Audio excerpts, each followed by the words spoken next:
ഞാൻ പിന്നെ ഇപ്പൊ എന്താ മേക്കപ്പ് ചെയ്താൻ വരണം കാരണം വെച്ചാൽ ചേട്ടനാണല്ലോ എന്നെ ആങ്കർ ചെയ്യണം. എന്ത് വിധി ഇത്, ഇപ്പൊ പകുതി ഫാൻസും ചേട്ടന്റെ ഫാൻസാണ് എല്ലാം. വല്ലാത്ത ചതി ഇത്. എന്നെ തകർത്തിട്ടേ പോകും. ഇല്ല ചേട്ടൻ നോക്കിയോ ചേട്ടന്റെ കമന്റ്സ് ഒക്കെ. അതെ ഈ സൗത്ത് ഇന്ത്യയിൽ മേക്കപ്പ് ചെയ്യാത്ത ഒരേ ഒരു ആങ്കർ ഞാനാണ്. പിന്നെ ഞാനിവിടെ വന്നിരുന്ന് ആക്ച്വലി എന്നൊക്കെ പറഞ്ഞു നന്നായിട്ട് കമന്റ്സ് വരും താഴെ. മായേ നീ ആരാന്നുള്ളതൊക്കെ ഞങ്ങൾക്ക് അറിയാന്ന് പറഞ്ഞാൽ തീർന്നില്ലേ. പക്ഷെ 4 ആള് തിരിച്ചറിയുന്നതുകൊണ്ടുള്ള ഒരു ഗുണം അത് വേറെ തന്നെയാണ്. രാധയുടെ മോള് വീട്ടുപണിക്കൊക്കെ പോണ രാധ അങ്ങനെ പറഞ്ഞു കൊടുത്തുനിന്ന് മായയുടെ അമ്മയാണ് എന്ന് പറഞ്ഞ് ആൾക്കാർ അമ്മയ്ക്ക് ഒരു സീറ്റ് ഇട്ട് കൊടുക്കുമ്പോൾ അല്ലെങ്കിൽ എവിടെയെങ്കിലും ഏത് ലൊക്കേഷനിൽ പോയാലും അമ്മയ്ക്ക് അങ്ങോട്ട് പോയി ഒരു കാപ്പി കൊടുക്കുമ്പോൾ അതൊക്കെ എനിക്ക് ഭയങ്കര സന്തോഷമാണ്. പക്ഷെ നമ്മളൊരു ആർട്ടിസ്റ്റ് ആയതുകൊണ്ട് നമ്മൾ പുറത്തിറങ്ങുമ്പോൾ നമുക്ക് നമ്മുടെ ഇല്ലായ്മ കാണിക്കാൻ പറ്റില്ല ചേട്ടാ. നമ്മൾ ഉള്ളിൽ നല്ല ഡ്രസ്സ് അല്ലെങ്കിൽ മേക്കപ്പ് ചെയ്തിട്ട് നമുക്ക് ഇറങ്ങാൻ പറ്റുള്ളൂ. വിവാഹം കഴിക്കണ്ടെന്ന് നിശ്ചയിച്ചത് ഈ ദാരിദ്ര്യത്തിലായിരുന്ന സമയത്ത് ആൾക്കാർ തേടി വരാത്തതുകൊണ്ടാണ്. വീടില്ല അമ്മ മാത്രമേ ഉള്ളൂ എന്നൊക്കെ പറയുമ്പോൾ എല്ലാവരും പിന്തിരിഞ്ഞു പോയിട്ടുണ്ട്. അതായത് അമ്മ അയ്യോ ഇനി അമ്മ അതൊരു ബാധ്യതയാവോ. മായ എന്താ പറയണത് അതാണ് ഇഷ്ടം. മായയുടെ ഇഷ്ടമാണ് എനിക്ക്. അതിനിപ്പോ ആരെ ഇഷ്ടമാണെന്ന് പറഞ്ഞാലും നമ്മൾ കഴിക്കണേനും കുഴപ്പമില്ല. ഈ കല്യാണം നടക്കില്ലേ അങ്ങനെയുള്ള ടെൻഷനേ ഇപ്പോഴും ഇല്ല. എന്നെ സംബന്ധിച്ച് എനിക്ക് ഒറ്റതുള്ളേ എനിക്ക് അഭിനയിച്ചാൽ മതി. അതായത് ഞാൻ അങ്ങനെ കുമ്പിട്ട് നിൽക്കുമ്പോ മണിക്കുട്ടേട്ടൻ പറയും ഒറ്റ കാരണം കൊണ്ടാ ഞാൻ പോവാത്ത എന്ന് പറയുന്ന ഒരു സീന്. അന്നേരം നമുക്ക് അത്ര വൾഗറാണോ ഞാൻ ചെയ്തെന്നല്ല തോന്നിയത്. എനിക്ക് ആളുകളെ ചിരിപ്പിക്കണം, ഒരു ചെറിയ കുട്ടീനെയൊക്കെ എടുത്ത് പഠിപ്പിക്കണം ഒക്കെ ആഗ്രഹമുണ്ട്. പക്ഷെ ഇപ്പൊ നടക്കണ കാര്യമല്ല. പക്ഷെ എന്തെങ്കിലും ഞാൻ നടത്തും. ഒരു ആക്സിഡന്റലി ആണ് ഒരു പക്ഷേ സ്കിറ്റിലേക്ക് വരുന്നതെന്ന് ഞാൻ കേട്ടു. കാരണം ഡാൻസ് കളിക്കാൻ പോകുന്നതിന്റെ കൂട്ടത്തിൽ പുറകിലേക്ക് നിൽക്കുന്ന സമയത്ത് ഒരു അവസരം കിട്ടി. ആദ്യമായിട്ട് സ്കിറ്റ് കളിക്കാനുള്ള ഒരു അവസരം കിട്ടി. അത് വെച്ചിട്ട് കീച്ചുകാരുന്നുണ്ടായിരുന്നു. അത് വെച്ചിട്ട് അങ്ങ് ലൈവ് ചെയ്യുന്നത് കുറച്ച് പോയിട്ടാണ്. ആദ്യം ചെയ്യുന്നത് റെക്കോർഡ് സ്കിറ്റ് ആണ്. കാരണം ആദ്യം നമുക്ക് അതല്ലേ തരുള്ളൂ. ലൈവ് ചെയ്യാൻ എനിക്ക് അറിയൂല സത്യം പറയാലോ. എനിക്ക് ലൈവ് എന്ന് പറഞ്ഞാൽ എന്താണെന്ന് അറിയില്ലായിരുന്നു. ലൈവ് എന്ന് പറഞ്ഞാൽ എന്താണെന്ന് അറിയില്ല, മോഡുലേഷൻ എന്താന്ന് ഒന്നും അറിയില്ല. പക്ഷെ അഭിനയിക്കാൻ ഭയങ്കര ഇഷ്ടമാണ്. അങ്ങനെയാണ് വന്നത്. അപ്പൊ റെക്കോർഡ് സ്കിറ്റ് ആണ് ആദ്യം ചെയ്തത്. അപ്പൊ ഈ അഭിനയിക്കാൻ ഇഷ്ടമുള്ളതുകൊണ്ട് ഈ റെക്കോർഡ് കേട്ട് കേട്ട് ലിപ്പ് സിങ്ക് ആക്കിയിട്ട് തന്നെ ഞാൻ പഠിച്ചു. വേറെ ആരുമാണ് ഡബ് ചെയ്തതെന്ന്. അപ്പോൾ ലിപ്പ് തെറ്റാതെ അത് കറക്റ്റ് ഇതായിട്ട് തന്നെ പറഞ്ഞു. അപ്പൊ അന്ന് അതൊക്കെ നോക്കും. ഉർവശി ചേച്ചിയും സിദ്ദിഖ് സാറും പക്രു ചേട്ടനൊക്കെ ആയിരുന്നു ജഡ്ജ്. അപ്പൊ അവരതൊക്കെ മനോരമയില് അപ്പൊ അവരതൊക്കെ നോക്കും. കോമഡി ഫെസ്റ്റിവൽ എന്ന് പറഞ്ഞൊരു പ്രോഗ്രാം. അതിൽ നസീർ സംക്രാന്തിയാണ് ചാൻസ് തന്നതെന്നാണ്. അത് ലൈവ് ചെയ്യാൻ. അപ്പൊ അന്ന് നസീർക്ക് അതില് മത്സരിക്കാനുണ്ടായിരുന്നു. അപ്പൊ അവരെ സ്കിറ്റിലാണ് എന്നെ ആദ്യമായിട്ട് ലൈവ് ചെയ്യാൻ വേണ്ടി വിളിക്കണേ. പിന്നെയാണ് പഠിച്ചു മൈക്കൊക്കെ ഇവിടെ അങ്ങനെ വെച്ച് അങ്ങനെ ലൈവ്. അപ്പോഴാണ് ഇതാണല്ലേ ലൈവ്, നമ്മളിങ്ങനെ വായ കൊണ്ട് പറയണതാണ് ലൈവ് എന്നൊക്കെ അപ്പോഴാണ് മനസ്സിലായത്. അപ്പൊ ഞാൻ പറഞ്ഞത് പറയും. പക്ഷെ മോഡുലേഷൻ ഒന്നും എനിക്ക് എന്താണെന്നൊന്നും എനിക്കറിയില്ല. അങ്ങനെ പിന്നെയാണ് എനിക്ക് മോഡുലേഷനൊക്കെ എന്താണെന്ന് മനസ്സിലായത്. ഈ മണിക്കുട്ടനുമായിട്ടുള്ള ഈ കൗണ്ടർ ആണല്ലോ ഇതിന്റെ കൗണ്ടറിന്റെ ടൈമിംഗ് ആണ് ഏറ്റവും രസം എന്ന് പറയുന്നത്. അത് തെറ്റിപ്പോയി കഴിഞ്ഞാൽ പോയി സുഖം വരില്ല. സത്യമാണ്. പിന്നെ അത് എന്ത് വലിയ കോമഡി അടിച്ചിട്ടും കാര്യമില്ല. ആ ടൈമിങ്ങിൽ പറയാന്നുള്ളതാണ്. ഈ പാളി പോകുമ്പോ ജഡ്ജസ് ചമ്മിക്കില്ലേ? പാളിപ്പോയിട്ടൊക്കെ ഉണ്ട്. സ്കിറ്റ് അപ്പാടെ പാളിപ്പോയ ഇതൊക്കെ ഉണ്ടായിട്ടുണ്ട്. അതെങ്ങനെ നമുക്ക് മനസ്സിലാവുക വെച്ചാൽ ഫസ്റ്റ് കൗണ്ടറിന് തന്നെ ജഡ്ജസ് ചിരിക്കുന്നത് നമുക്ക് കേൾക്കാം. അപ്പൊ നമുക്ക് കോൺഫിഡന്റ് ആയി അത് ഏറ്റടാ. അപ്പൊ ഇനി പിന്നെ നമുക്കൊരു എനർജിയാണ്. പിന്നെ നമ്മൾ ഫസ്റ്റ് ഒരു ചിരി ചിരിച്ചാല് പിന്നെ നമ്മൾ അങ്ങ് പൊക്കോളും, കുഴപ്പമില്ല. പക്ഷെ ഫസ്റ്റേ നമ്മൾ പറഞ്ഞിട്ട് അത് ചിരിച്ചില്ലെങ്കിൽ നമ്മൾ തോറ്റ് പിന്നെ പൊളിഞ്ഞ്.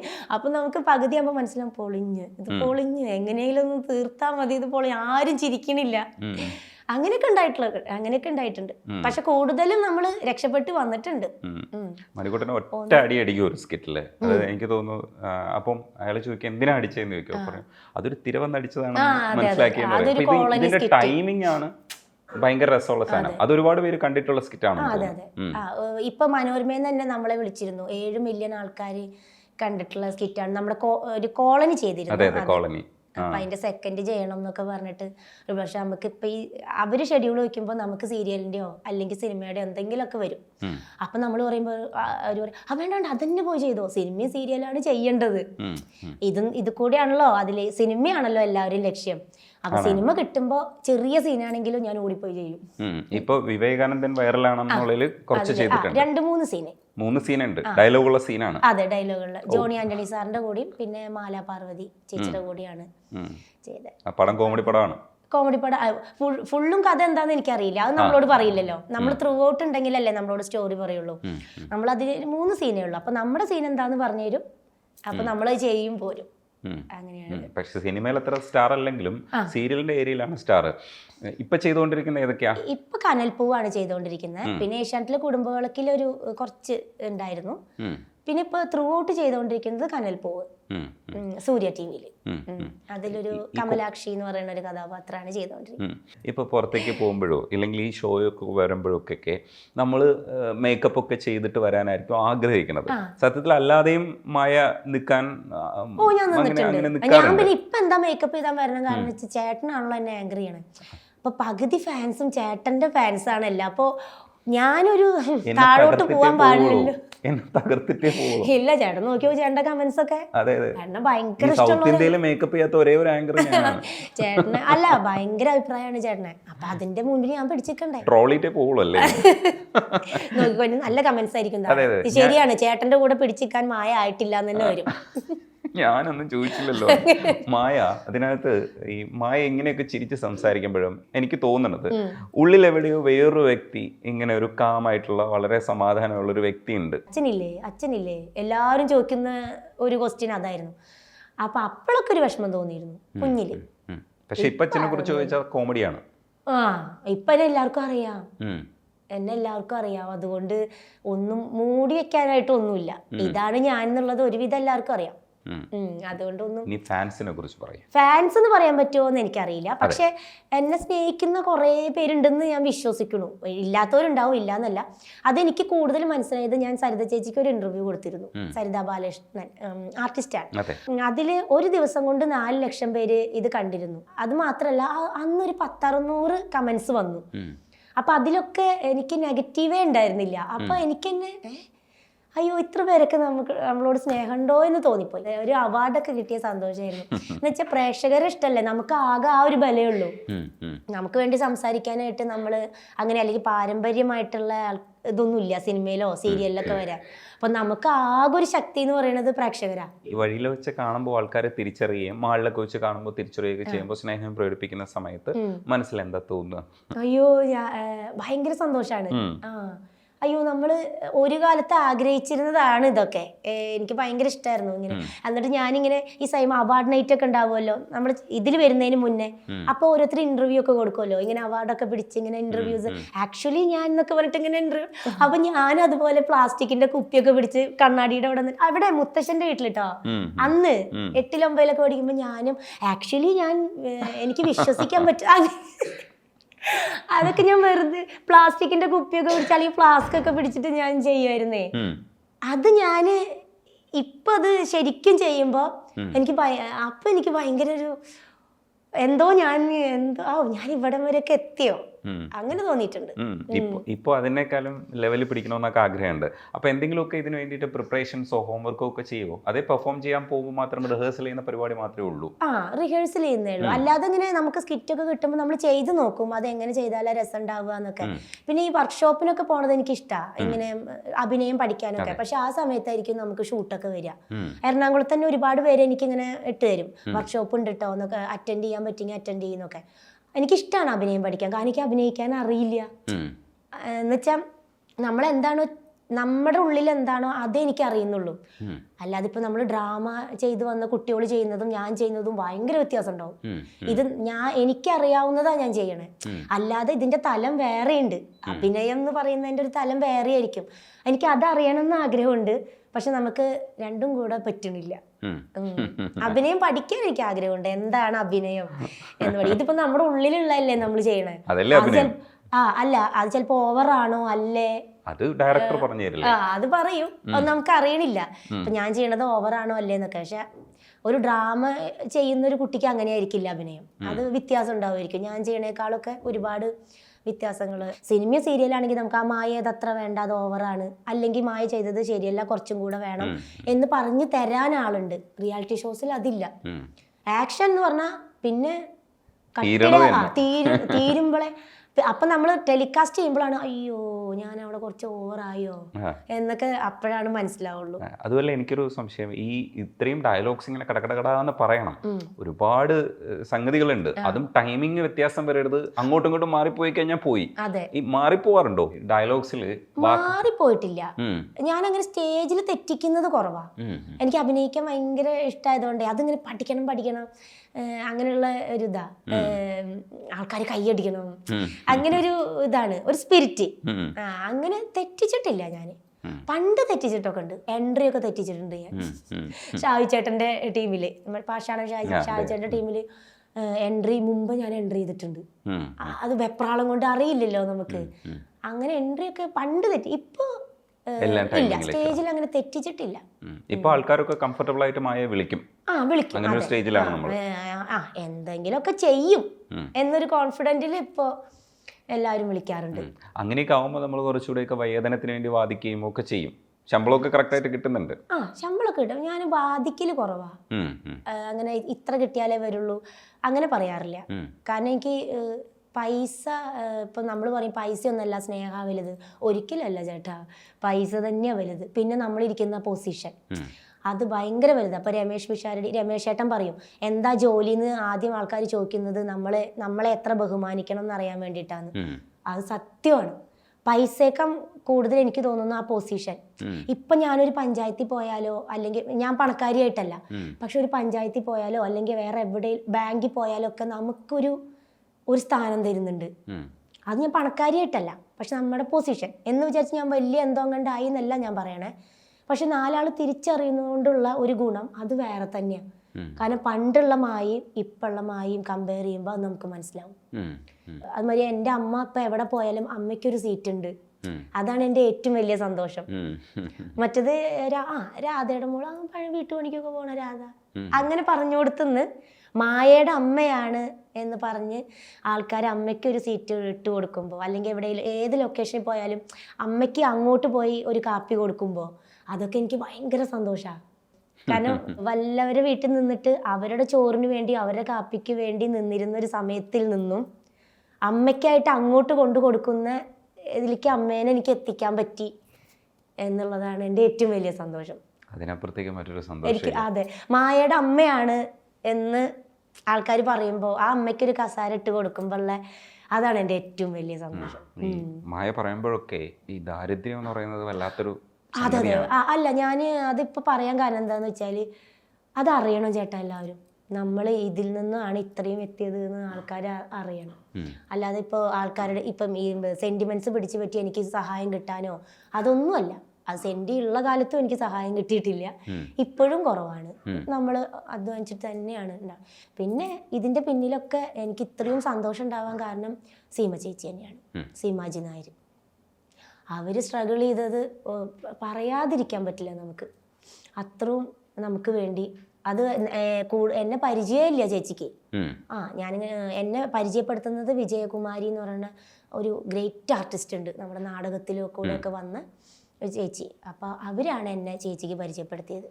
ഇങ്ങനെ അമ്മയും മോളും മാത്രമുള്ളൂ, എന്തെങ്കിലും ചെയ്തു കൊടുക്കാൻ പറ്റിയെങ്കിൽ അവൾക്ക് ചെയ്തു കൊടുക്കുക എന്ന് പറഞ്ഞ് എന്നെ പരിചയപ്പെടുത്തുന്നത് അവരാണ്. അങ്ങനെയാണ് ഞാൻ സീമ ചേച്ചിയിലേക്ക് എത്തുന്നത്. പക്ഷേ നിങ്ങൾക്ക് സ്ഥലമില്ല എന്നുള്ളത് വലിയ പരിമിതിയായിരുന്നു. അതെ അതെ അതെ, അത് സ്ഥലം വാങ്ങി വീട് നമ്മൾ പരിശ്രമിക്കാണ്ടല്ല, പരിശ്രമിച്ചിട്ട് നമ്മളെ അവോയ്ഡ് ചെയ്തതാണ് എല്ലാവരും, പഞ്ചായത്ത് അടക്കം. കാരണം അതിപ്പോൾ കൊടുത്താലും കൊടുത്തില്ലെങ്കിൽ ആര് ചോദിക്കാന് എന്നുള്ളൊരിത് എല്ലാവർക്കും ഉണ്ടാവുമല്ലോ, അമ്മയും മോളും അല്ലേ ഉള്ളൂ. അതുകൊണ്ട് നമ്മൾ കുറേ പരിശ്രമിച്ചു, അത് നടക്കില്ല എന്ന് പറഞ്ഞപ്പോൾ അതങ്ങ് വിട്ടു. പിന്നെ അതിനോട് അങ്ങ് സിങ്കായി. ഒരു കാര്യം കൂടെ ഇനി ചോദിക്കാനുള്ളത്, ഈ വിവാഹം കഴിക്കേണ്ടെന്ന് നിശ്ചയിച്ചത് ഈ ദാരിദ്ര്യത്തിലായിരുന്ന സമയത്ത് ആൾക്കാർ തേടി വരാത്തത് കൊണ്ടാണ്? തേടി വന്നിരുന്നു. ഞാൻ അതായത് 10ാം ക്ലാസ് +1 +2 ഒക്കെ സമയത്ത് മുത്തശ്ശൻ അവിടെ നിന്ന് പഠിക്കുമ്പോൾ തേടി വന്നിരുന്നു. അത് മിക്കവാറും ആൾക്കാർ അറിയാത്തവര്, അന്വേഷിച്ച് വരുന്ന അറിയാത്തവർ, അവരുടെ വിചാരം ഞാൻ ആ വീട്ടുകാർ ഇനിയിപ്പോൾ കല്യാണം കഴിച്ച് കൊടുക്കുമ്പോൾ ആ വീട്ടുകാർ എന്തെങ്കിലും നല്ലപോലെ കല്യാണം കഴിപ്പിച്ച് കൊടുക്കും എന്ന് വിചാരിച്ചിട്ടാണോ എന്നറിയില്ല, നമ്മളെ അന്വേഷിച്ച് വന്നിരുന്നു. ഇഷ്ടം പോലെ വന്നിരുന്നു കേട്ടോ, വരായില്ല.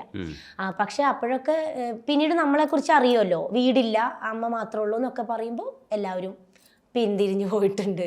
അതായത് അമ്മ അയ്യോ ഇനി അമ്മ അതൊരു ബാധ്യതയാവോ, മായ കല്യാണം കഴിച്ചു കഴിഞ്ഞാൽ അപ്പം നമുക്കൊന്നുമില്ല, പിന്നെ വീടില്ല എന്നൊക്കെ പറയുമ്പോൾ ആരും ഏറ്റെടുക്കാൻ അങ്ങനെ തയ്യാറല്ലായിരുന്നു. പ്ലസ് അമ്മയും കൂടെ ഉണ്ട് എന്ന് അറിയുമ്പോൾ അവർക്ക് ഓഫ് അത് വൻ ഭാരമായിരിക്കും എന്ന് വിചാരിച്ചിട്ട് തിരിച്ചു പോയവരേ ഉള്ളൂ. വന്നിട്ടൊക്കെ ഉണ്ട് കല്യാണം. ഇപ്പൊ കുറവാണ്. ഇപ്പൊ ഞാൻ അതിനോട് അത് ആലോചിക്കുന്നില്ലല്ലോ. ഇപ്പൊ എനിക്ക് അഭിനയിച്ചാൽ മതി എന്ന് ഇങ്ങനെ എല്ലാ ഇന്റർവ്യൂസിലും പറയുന്നോണ്ടാന്ന് തോന്നുന്നു. ഇപ്പൊ ആ ശല്യം കുറവാണ്. ശല്യാണോ? അല്ല, എന്നെ സംബന്ധിച്ച് എനിക്ക് ഒറ്റതുള്ളേ, എനിക്ക് അഭിനയിച്ചാൽ മതി. എനിക്കല്ലാതെ എന്നെ കല്യാണം കഴിക്കുമോ ആരെങ്കിലും, അല്ലെങ്കിൽ ഈ കല്യാണം നടക്കില്ലേ, അങ്ങനെയുള്ള ടെൻഷനേ ഇപ്പോഴും ഇല്ല. അപ്പൊ ചിലവരൊക്കെ പറയും ഒറ്റപ്പെട്ടു പോവില്ലേ, ഒറ്റയ്ക്കായി പോവില്ലേ. അതിപ്പോ എല്ലാവരും ഒറ്റയ്ക്ക് തന്നെയല്ലേ എല്ലാവരും. ഞാൻ പിന്നെ ചെറുപ്പത്തിലേ ഒറ്റയ്ക്കായതുകൊണ്ട് എനിക്ക് ആ ഫീലേ ഇല്ല. അയ്യോ ഇനി ഞാൻ ഒറ്റയ്ക്കായി പോവോ, ഒറ്റയ്ക്കായിരുന്നല്ലോ. അപ്പൊ പിന്നെ ആ ഫീലേ ഇല്ല എനിക്ക്. അമ്മയടുത്ത് പറയുമ്പോ അമ്മ എന്താ പറയാ? അമ്മ എന്റെ ഇഷ്ടത്തിന് നിൽക്കുന്ന ഒരാളാണ്. അമ്മയടുത്ത് ചോദിക്കട്ടെ ഞാൻ? അമ്മ കഴിച്ചാലും അമ്മ ഓക്കെയാണ്, അല്ലെങ്കിലും അമ്മ ഓക്കെയാണ്. അമ്മയടുത്ത് ചോദിക്കാം, അമ്മ ഇരിക്കുമല്ലേ? അമ്മ പക്ഷെ ക്യാമറയുടെ മുമ്പിൽ വരുമോന്ന് അറിയില്ല. അമ്മ ഈ പറയുന്നത് പോലെ കല്യാണത്തിന്റെ കാര്യത്തിലൊക്കെ അമ്മയ്ക്ക് ഇതേ അഭിപ്രായം തന്നെയാണോ? ഉണ്ട്. മായ എന്താ പറയണെന്ന് വെച്ചാൽ അതാണ് ഇഷ്ടം. മായയുടെ ഇഷ്ടമാണ് എനിക്കും. ഒരു സമയത്തും പ്രേരിപ്പിച്ചിട്ടില്ല അമ്മ? ഇല്ല, ഒരു കുഴപ്പമില്ല. അവളുടെ ഇഷ്ടം എന്താണ് അത് ചെയ്തോട്ടെ. അത് ശരിക്കും മായ വിരട്ടിയിട്ടാണോ ഇത്? ആരെങ്കിലും കൊണ്ട് അല്ല, ഞാൻ ചോദിക്കുന്നത് ആരെങ്കിലും കൊണ്ട് കല്യാണം കഴിപ്പിച്ചു കഴിഞ്ഞു കഴിഞ്ഞാൽ അത് ഫെയിലൂർ ആവുകയാണെങ്കിൽ? ഇല്ല, അവൾക്ക് പണ്ടേ ഇല്ല അങ്ങനെ ഒരു ഇതൊന്നുമില്ല.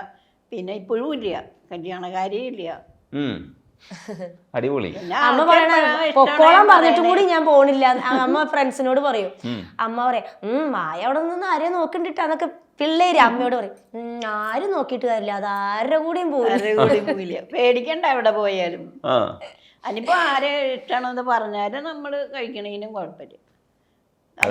പക്ഷെ അത് ആരും എന്റെ അടുത്ത് പറഞ്ഞിട്ടുമില്ല, എനിക്ക് തോന്നണില്ല. അതാണ് ആൾക്ക് അഭിനയിക്കും വേണ്ടു. വീട്ടിൽ വന്നാലും ഡാൻസും സാധനങ്ങളൊക്കെ എടുത്തു വെച്ച് വേഷം കെട്ടി റീൽസ് ചെയ്യാ, ഇതൊക്കെയാണ് എന്റെ വേറെ ഒരു ചിന്തയില്ല. പിന്നെ പണിയൊക്കെ എടുക്കും, പിന്നെ അടുക്കളയിൽ വെപ്പൊക്കെ അങ്ങോരെ തന്നെയാണ്. എല്ലാ പണിയും ചെയ്യും, അതിന്റെ ഇടക്കൂടെ അഭിനയിക്കുകയും ചെയ്യും. വേറെ ഒരു ചിന്തയില്ല, വേറെ ഒന്നും നമ്മള് നോക്കണ്ട. അല്ല, അതിന്റെ ഇടയിൽ ഒരു കാര്യം കൂടെ ചോദിച്ചില്ല, ഇതെന്താ ആരോടും ഇഷ്ടമൊന്നും തോന്നാത്തെ? ഇഷ്ടം തോന്നാത്ത എന്താന്ന് ചോദിച്ചാല് എന്താ പറയാ, എനിക്ക് അങ്ങനെ തോന്നിയില്ല. ആർക്കും എന്നോടും തോന്നിയിട്ടില്ലെന്ന് തോന്നുന്നു. നമ്മുടെ ഇപ്പം ഇത്രയും ചേട്ടന്മാരുണ്ടല്ലോ നമ്മുടെ ഫീൽഡിൽ, ഇങ്ങനെ ആയതുകൊണ്ട് ചിലപ്പോൾ അവരിങ്ങോട്ട് വന്ന് പറയാത്തതായിരിക്കും. ആയിരിക്കാം.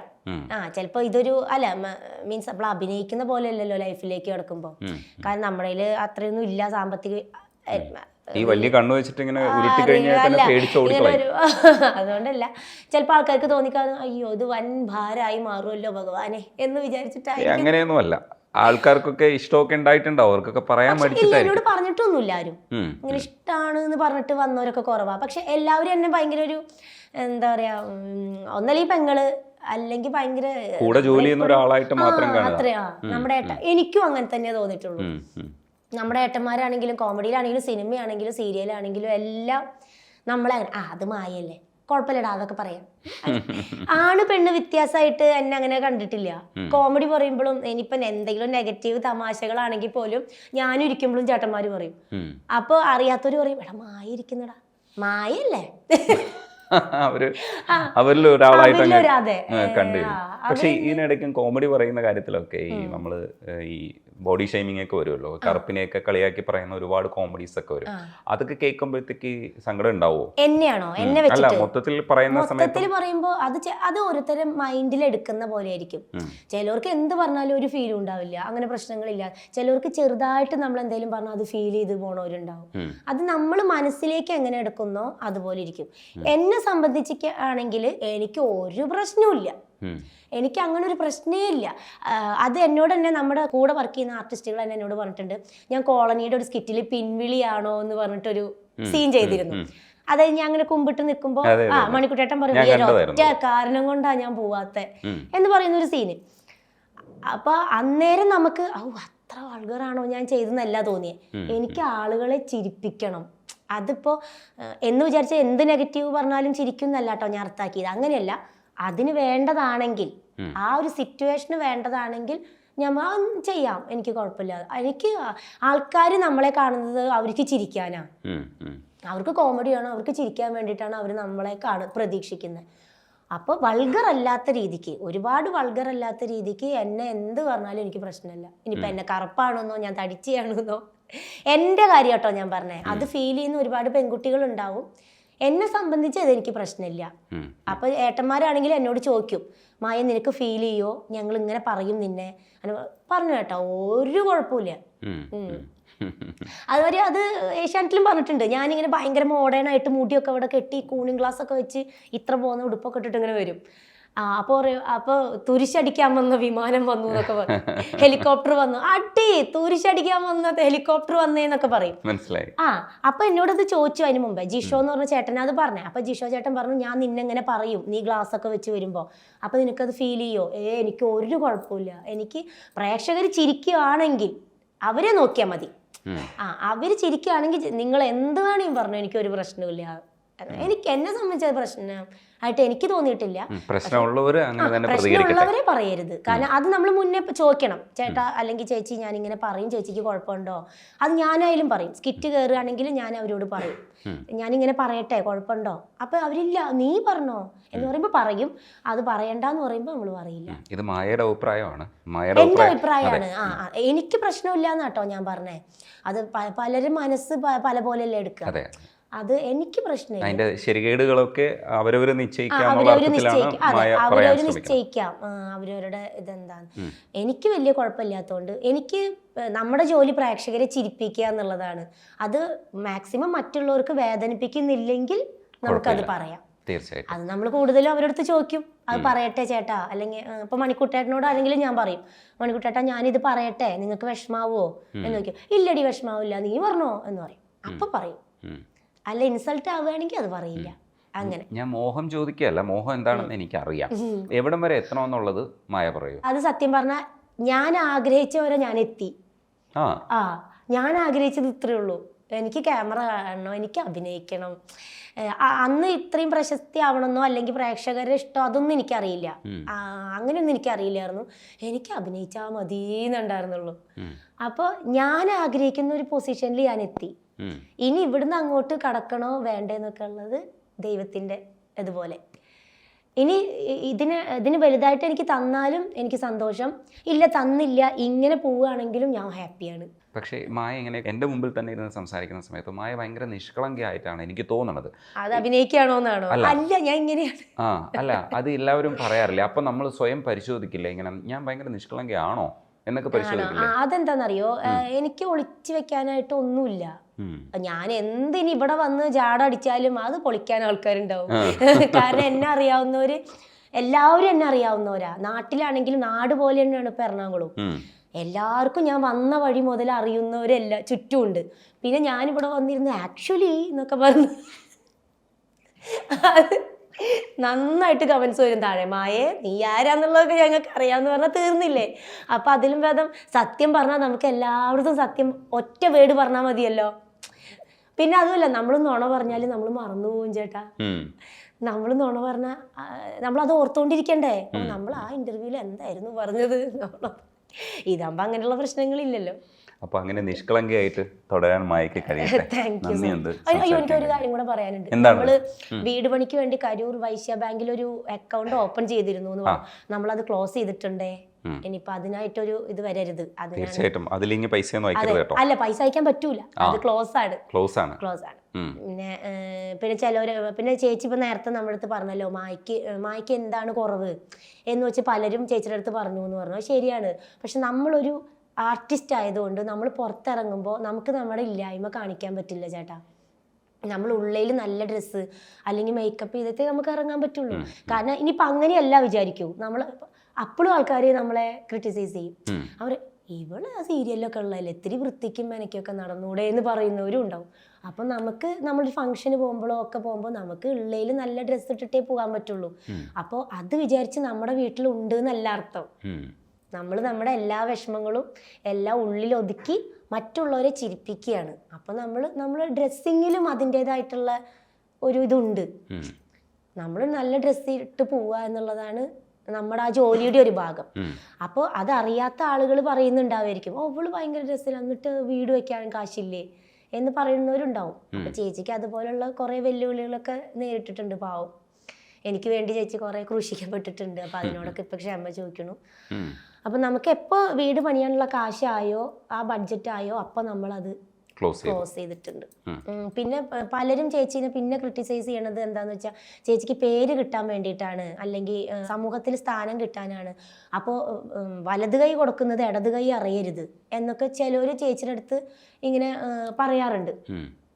പക്ഷെ ഞാൻ പറയണത് എന്താണെന്നറിയോ, വലത് കൈ അത് പണ്ട്, പക്ഷെ വലത് കൈ കൊടുക്കുന്നത് ഇടത് കൈ അറിയണം. എന്നാലാണ് എന്നെ പോലുള്ള അല്ലെങ്കിൽ എന്നേക്കാൾ താഴെയുള്ള ഒരുപാട് കുട്ടികൾക്ക് ഒരു ജീവിതം ഉണ്ടാവുള്ളൂ. അത് വീടാണെങ്കിലും കല്യാണമാണെങ്കിലും എന്തും. അപ്പൊ ഉദാഹരണം ഞാൻ തന്നെയാണ്. ഇപ്പൊ എന്നെ ഒരു ചാരിറ്റി എനിക്ക് വീട് വെച്ച് തരാമെന്നാണ് പറഞ്ഞത്, 14 ലക്ഷത്തിന്റെ. അവര് തന്നെ, വേറെ ആരും ഇടപെടണ്ട, അവര് തന്നെ. പക്ഷെ അവരെ കൊണ്ട് അത് പറ്റിയില്ല. അപ്പോൾ ഒരുപാട് പേര് അത് അറിയേണ്ടി വന്നില്ലേ. അപ്പോൾ ചില സമയത്തൊക്കെ നമുക്ക് ഒരുപാട് പേരുടെ കൈകളുണ്ടെങ്കിലേ നമ്മൾ രക്ഷപ്പെടുന്നു. ഈ കാശൊക്കെ കുറച്ച് കൂടുതലാവുമ്പോൾ ഇതേപോലുള്ള ചാരിറ്റി ഒക്കെ ചെയ്യില്ല? എനിക്ക് തീർച്ചയായിട്ടും എനിക്കിഷ്ടമാണ്. ഞാനങ്ങനെ ചിലതൊക്കെ ചെയ്തിട്ടുണ്ട്. ഇപ്പൊ പറഞ്ഞുകൊണ്ടാട്ടാ പറയണേ, വലിയ എമൗണ്ട് അല്ല. നമുക്കിപ്പോൾ കല്യാണം നടത്തുന്ന ആൾക്കാരുണ്ടല്ലോ, 100 കുട്ടികളുടെ കല്യാണം നടത്തുന്ന സമൂഹ വിവാഹം പോലെയൊക്കെ.